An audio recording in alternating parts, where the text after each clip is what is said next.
চোখ বন্ধ করে ভরসা করতে পারি। মুম্বাই ইন্ডিয়ান্সের বিরুদ্ধে খেলার আগে রোহিতের প্রশংসা করলেন বিরাট কোহলি। আসুন পুরোটা জেনে নিই।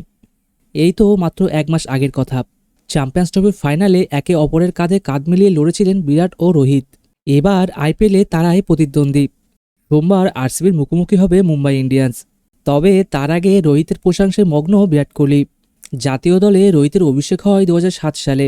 ঠিক তার পরের বছরই অভিষেক হয় বিরাট কোহলিরও। তারপর 17 বছর কেটে গেছে। গত 10 মাসে দেশের জার্সিতে তারা টি-20 বিশ্বকাপ ও চ্যাম্পিয়ন্স ট্রফি জিতেছেন। আবার অনেক পরাজয়েরও সাক্ষী হয়েছেন তারা। সব মিলিয়ে কোহলি বললেন, একসঙ্গে এতদিন খেললে একটা সম্মানের জায়গা তৈরি হয়ে যায়। নিজেদের মধ্যে আলোচনা হয়, একে অপরের থেকে শেখাও যায়। বিরাট কোহলি বলেন, আমরা অনেক সময় বিভিন্ন চিন্তাভাবনা নিয়ে কথা বলেছি।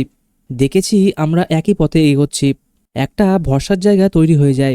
দলের জন্য আমরা একে অপরের ওপর ভরসা করতে পারি। রোহিতের সঙ্গে একসঙ্গে এতদিন খেলা আমি খুব ভালো উপভোগ করেছি। তার জন্য আমি খুব খুশি। আমরা একসঙ্গে প্রচুর আনন্দের মুহূর্ত তৈরি করেছি এবং ভবিষ্যতে আরও করব। সোমবার মুখোমুখি হবে দুই দল। গত বছর থেকে দুজনের কেউই আর অধিনায়ক নন। এবার রোহিতের ফর্মও ভালো নয়। এমনকি গত ম্যাচে চোটের জন্যও খেলতে পারেননি। বিরাটের বিরুদ্ধে খেলবেন কি না সেটাও এখনও নিশ্চিত নয়। অন্যদিকে আরসিবি 3টে ম্যাচের মধ্যে 2টিতে জিতে দ্বিতীয় স্থানে রয়েছে। বন্ধুরা, অবশ্যই টেলিগ্রাম চ্যানেলে জয়েন করে নেবেন। ভিডিওটি কেমন লাগলো অবশ্যই কমেন্টে জানাবেন এবং লাইক ও সাবস্ক্রাইব করতে ভুলবেন না। আসুন দেখা হচ্ছে আরেকটি নতুন ভিডিওতে।